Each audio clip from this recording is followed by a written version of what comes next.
Hi guys, welcome to everyone. कैसे हो guys आप लोग? आई होप आप सब अच्छे होंगे, पॉजिटिव होंगे, अपनी लाइफ में कुछ अच्छा और पॉजिटिव क्रिएट करने की कोशिश कर रहे होंगे। तो गाइस, आज की रीडिंग में हम चेक करने वाले हैं कि आपके पर्सन एंड थर्ड पार्टी के बीच की करेंट सिचुएशन क्या है। साथ ही साथ हम चेक करेंगे कि थर्ड पार्टी सिचुएशन कब ख़त्म होगी आपकी लाइफ से। तो अगर आप भी थर्ड पार्टी सिचुएशन में स्टक हो या सफ़र कर रहे हो तो गॉड से प्रे कर लो एंड अपने पार्टनर के बारे में सोच लो। थर्ड पार्टी से अवेयर हो तो थर्ड पार्टी के बारे में सोच लो। करते हैं रीडिंग को स्टार्ट और देखते हैं कि आगे क्या सिचुएशन रहने वाली है। मैं कोशिश करूँगी कि ज़्यादा से ज़्यादा आपको इस रीडिंग के थ्रू क्लैरिटी दे पाऊँ। आप लोग भी एनर्जी एक्सचेंज के लिए वीडियो को लाइक करिएगा, शेयर करिएगा या फिर कमेंट करिएगा, ठीक है, सो दैट कि जो भी एनर्जीज़ यहाँ पर निकल कर आ रही हैं वो आपके साथ अलाइन हो पाएँ। तो चलिए गाइस, करते हैं रीडिंग को स्टार्ट। आप लोग प्रे कर लो। ओम नमः शिवाय। जय शिव शंभू, जय शिव शंभू, जय Shiv. Divine universe Mahadev please guide करें, प्लीज़ गाइड करें। करेंट की सिचुएशन क्या है थर्ड पार्टी एंड हमारे व्यूअर्स के पर्सन के बीच की, एक ओवरऑल सिचुएशन दें यूनिवर्स।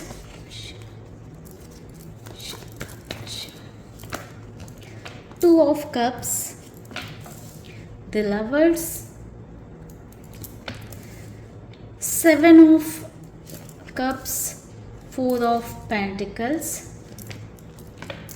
The emperor. बॉटम की एनर्जी है सेवन ऑफ पेंटिकल्स की।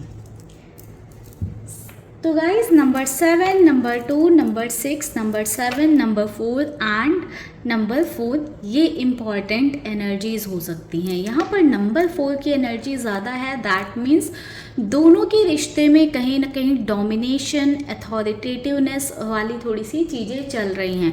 थर्ड पार्टी अपनी अथॉरिटी दिखाती होगी एंड आपके पार्टनर अपनी अथॉरिटी दिखाते होंगे, ठीक है। एंड नंबर 7 की एनर्जी है, दैट मीन्स सेटिस्फैक्शन नहीं है। एक कहीं ना कहीं दोनों के बीच में वो वाली चीज़ थोड़ी सी मिसिंग है, ठीक है, खुश नहीं है समवेयर, है ना, या डिस्ट्रैक्शंस बहुत ज़्यादा हैं, ठीक है। बट दोनों के रिश्ते में मुझे अट्रैक्शन दिखाई दे रहा है एक, ठीक है। चलिए इन कार्ड्स को एक्सप्लेन करेंगे, थोड़ा सा डिटेल में देखते हैं। टू ऑफ कप्स की एनर्जी क्यों है महादेव, प्लीज गाइड करें। टू ऑफ कप्स की एनर्जी क्यों है?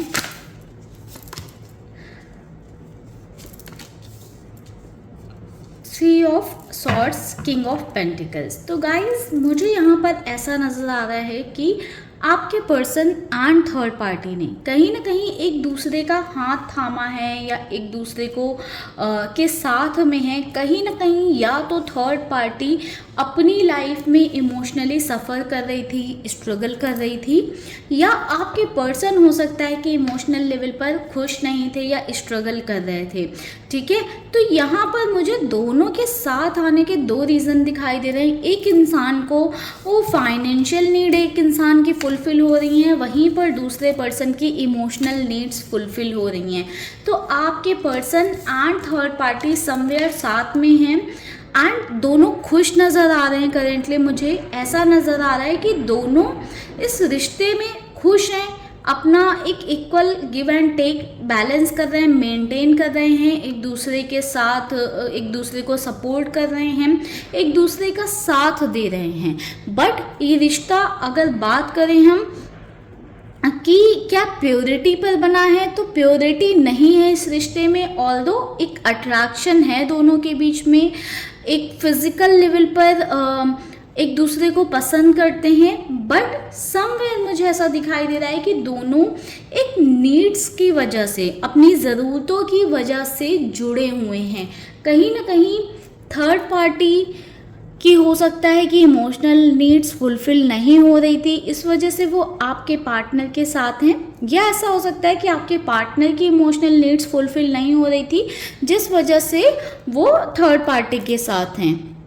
एंड एनर्जी वाइस वर्सा हो सकती है। हो सकता है कि थर्ड पार्टी की फाइनेंशियल नीड नहीं फुलफिल हो रही थी जिस वजह से वो आपके पार्टनर के साथ है, या हो सकता है कि आपके पार्टनर की फाइनेंशियल नीड्स नहीं पूरी हो रही थी, आपके पार्टनर के फाइनेंसेस अच्छे नहीं हैं, या थर्ड पार्टी से उन्हें फाइनेंशियल सपोर्ट मिल रहा है जिस वजह से हो सकता है कि वो थर्ड पार्टी के साथ हों। द लवर्स का कार्ड को क्लैरिफाई करते हैं कि द लवर्स का कार्ड क्यों है यहाँ पर। ओम नमः शिवाय। The word 10 of wands. तो गाइस देखिए, मुझे यहाँ पर ऐसा दिखाई दे रहा है कि दोनों को एक दूसरे के साथ खुशी मिल रही है, ठीक है, एक पैशन फील कर पा रहे हैं एक दूसरे के लिए, कुछ एक्साइटिंग साथ में रहते हैं तो उन्हें लगता है कि कुछ तो लाइफ में एक्साइटिंग है, या कुछ तो लाइफ में अच्छा है, कुछ तो है जो उन्हें खुशी दे रहा है। समवेयर मुझे ऐसा दिखाई दे रहा है कि आपके पर्सन और थर्ड पार्टी दोनों ही लाइफ में कहीं ना कहीं स्ट्रगल कर रहे हैं, या दोनों की लाइफ में बहुत ज़्यादा स्ट्रेस है।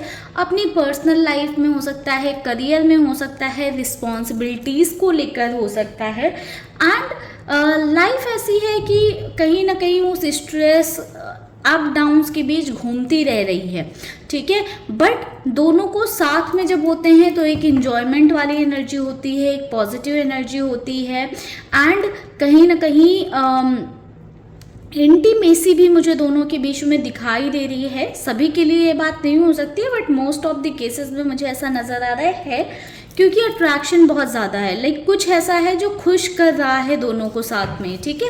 वो स्ट्रेस से दूर रह रहे हैं। जब एक दूसरे के साथ होते हैं तो कहीं ना कहीं स्ट्रेस को भूल जाते हैं, क्योंकि तब वो जो फीलिंग्स होती हैं वो रोमांटिक फीलिंग्स होती हैं, या समवेयर ऐसी फीलिंग होती हैं जो एक दूसरे को अच्छा या बेटर फील कराती हैं, या ऐसी फीलिंग्स हैं कि दोनों एक दूसरे के साथ में अच्छा फील कर रहे हैं, ठीक है।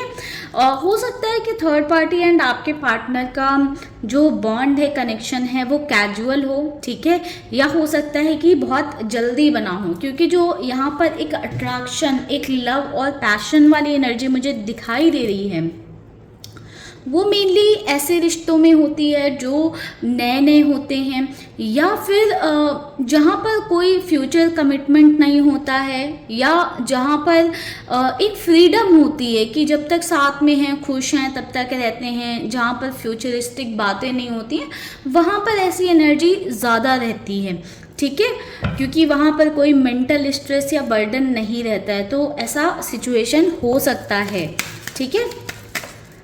देखते हैं 7 ऑफ कप्स की एनर्जी क्यों है।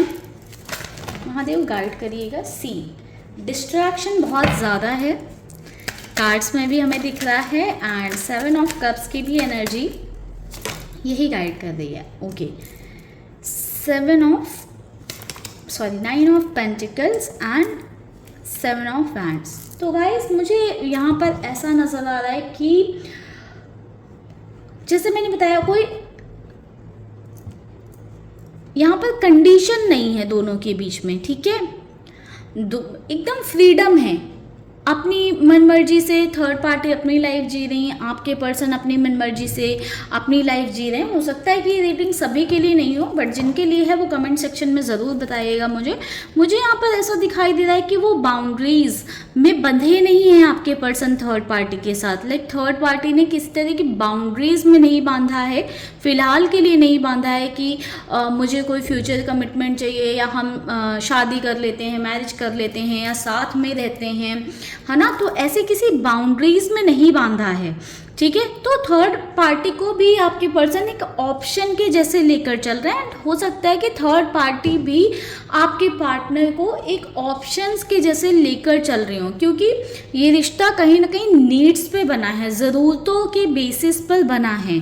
तो वो लॉयल्टी वो नहीं दिखाई दे रही इस रिश्ते में, वो सच्चाई, वो ईमानदारी, वो ऑनेस्टी नहीं दिखाई दे रही है। कहीं ना कहीं आपके पर्सन भी थर्ड पार्टी के अलावा और लोगों के साथ कनेक्टेड है, एंड या फिर ये थर्ड पार्टी की एनर्जी हो सकती है, ये वो आपके पार्टनर के अलावा और लोगों के साथ कनेक्टेड हैं, जिस वजह से ही वो आपके पर्सन को पूरी फ्रीडम देती हैं, एंड आपके पार्टनर थर्ड पार्टी को पूरी फ्रीडम देते हैं, कोई बाउंड्रीज नहीं है, कोई रिस्ट्रिक्शंस नहीं है, जिसकी वजह से मुझे दिखाई दे रहा है कि दोनों के बीच में चीज़ें अभी अच्छी अच्छी सब चल रही हैं, पॉजिटिव पॉजिटिव चल रही हैं। 4 ऑफ पेंटिकल्स की एनर्जी क्यों है यहाँ पर?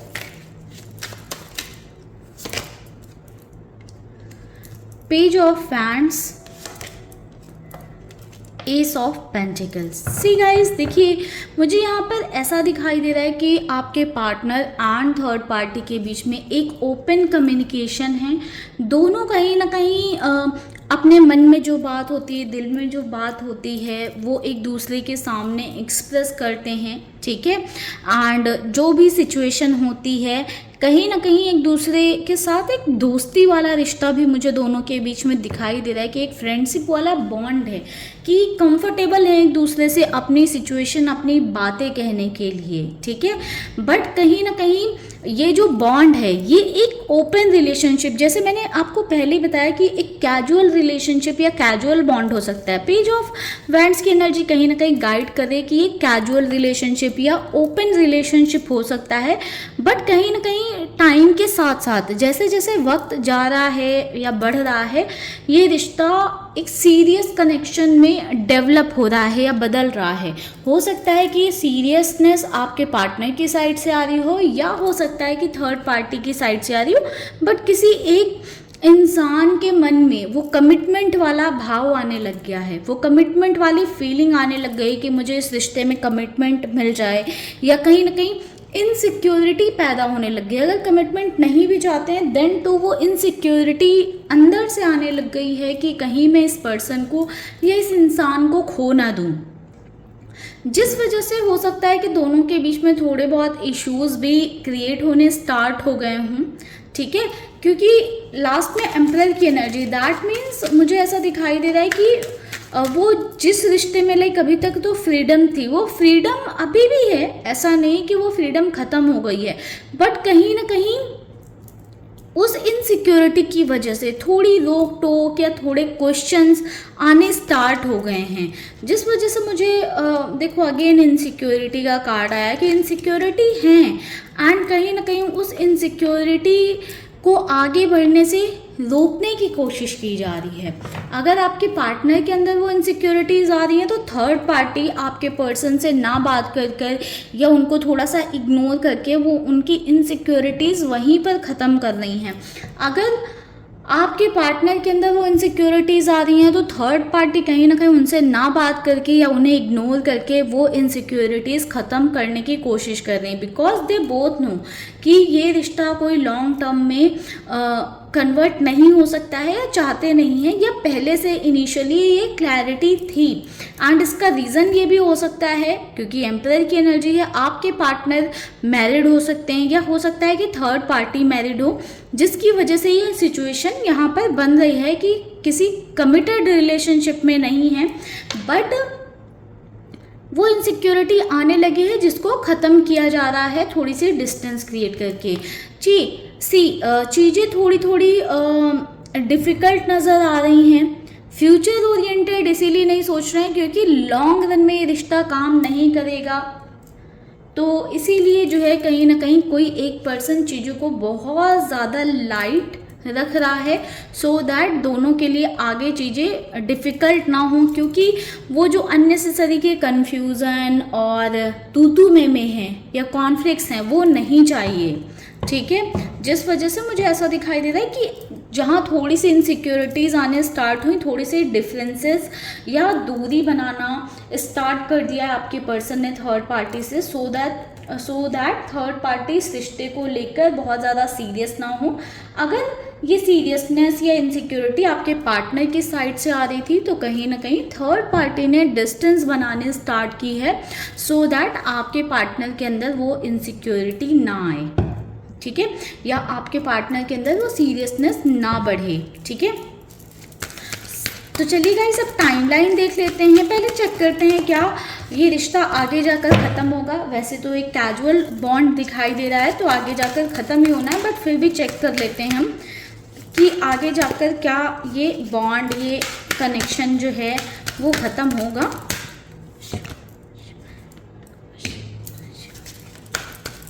appreciation, the garden and the gate.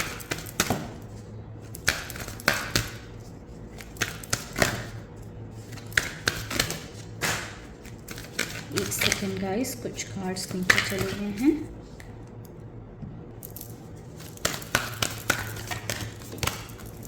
The word, okay. See guys, देखिए धीरे धीरे ना हमें रिश्ता खुद कंप्लीशन की तरफ जाता हुआ दिख गया है। एप्रिशिएशन, अभी दोनों के रिलेशनशिप में ना एक एप्रिशिएशन वाली एनर्जी है कि दोनों ही रिश्ते में एक दूसरे के साथ खुश हैं, एक दूसरे को एप्रिशिएट कर रहे हैं, एक दूसरे के लिए पॉजिटिव फीलिंग्स हैं, अच्छा महसूस कर रहे हैं, ठीक है, एक दूसरे के ऑरा से, एक दूसरे की पर्सनालिटी से अट्रैक्टेड हैं। बट धीरे धीरे सिचुएशन कन्वर्ट होगी the garden and the gate में, कि इस रिश्ते में फील होने लगेगा कि स्टक हो गए हैं इसी रिश्ते में या इसी एनर्जी में। कहीं ना कहीं जो प्यार और जो पैशन, जो स्पार्क दोनों के बीच में अभी दिखाई दे रहा है, आगे चलकर थोड़े वक्त में वो नहीं रहने वाला है एंड धीरे धीरे वो स्पार्क खत्म हो जाता जाएगा एंड ऐसे ही इस रिश्ते का कंप्लीशन होगा, ठीक है। दी वर्ड की एनर्जी एक कंप्लीशन को दिखा रही है, यानी कि इस रिश्ते का भी जो साइकिल है वो कंप्लीट होगा एंड ये रिश्ता कहीं ना कहीं ख़त्म होगा। तो चलिए देखते हैं कब तक ख़त्म हो सकता है। आपके लिए थोड़ा सा ईजी कर देते हैं। ओके, सी गाइस, आप लोग कोई एक कार्ड चूज कर लो या फिर आप तीनों में से कोई क्रिस्टल चूज कर लो। कार्ड निकाल देते हैं। आप जो भी क्रिस्टल चूज करोगे या जो भी कार्ड चूज करोगे उसमें जो टाइमलाइन आएगी उसको ही आप क्लेम करना, अगर आप क्लेम करना चाहो तो, ठीक है। ओम नमः शिवाय, जय शिव शंभू। गाइज, आप भी अपने लिए गॉड से प्रे कर लें। तो जिन्होंने पाइल 1 चूज़ किया है उनके लिए देखते हैं। गाइस, 23 डेज या 23 वीक्स की एनर्जी है। 23 वीक्स इज अराउंड 6 मंथ। तो 23 डेज से लेकर 6 मंथ के अराउंड आपके पर्सन एंड थर्ड पार्टी का ये रिश्ता, इन दोनों का बॉन्ड ख़त्म हो सकता है। जिन्होंने पाइल 2 चूज़ किया है उनके लिए देखते हैं। The garden and the gate वालों के लिए गाइस 25 वीक्स, ऑलमोस्ट 6 मंथ, ठीक है। तो अराउंड 6 मंथ की एनर्जी आपके लिए भी निकल कर आ रही है। जिन्होंने दी वर्ड का कार्ड चूज़ किया है या पाइल 3 चूज़ किया है उनके लिए देखते हैं। गाइस, मुझे आपके लिए क्लियरली 41 डेज़ की एनर्जी नज़र आ रही है, यानी कि 1.5 महीने में पॉसिबिलिटी बन रही है कि आपकी एंड आपके पार्टनर के बीच से जो भी थर्ड पार्टी सिचुएशन है वो ख़त्म हो जाए। इनफैक्ट कुछ लोगों के लिए, मुझे जिन्होंने पाइल 3 चूज़ किया, 41 आवर्स की भी एनर्जी बन रही है, यानी कि 2 दिन के अंदर भी थर्ड पार्टी सिचुएशन ख़त्म होने की पॉसिबिलिटी एंड चांसेस मुझे दिखाई दे रहे हैं। तो अगर आप इस एनर्जी को क्लेम करना चाहते हैं गाइस, तो कमेंट सेक्शन में ज़रूर से क्लेम करिएगा एंड वीडियो को लाइक नहीं किया है तो लाइक कर दें। इस रीडिंग को क्लेम करने के लिए, इस थर्ड पार्टी की इन साइकिल के लिए इस एनर्जी को ज़रूर क्लेम करें। तो चलिए गाइस, करेंगे इस रीडिंग को यहीं पर क्लोज। बाकी अगर आपको और क्लैरिटी चाहिए तो आप पर्सनल रीडिंग की तरफ या पर्सनल सेशन की तरफ जा सकते हैं। हम मिलेंगे गाइस नेक्स्ट वीडियो में। तब तक के लिए आप लोग रखिएगा अपना ख्याल, खुश रहिएगा एंड पॉजिटिव रहिएगा। ओम नमः शिवाय, ओम नमः शिवाय, जय शिव शंभू।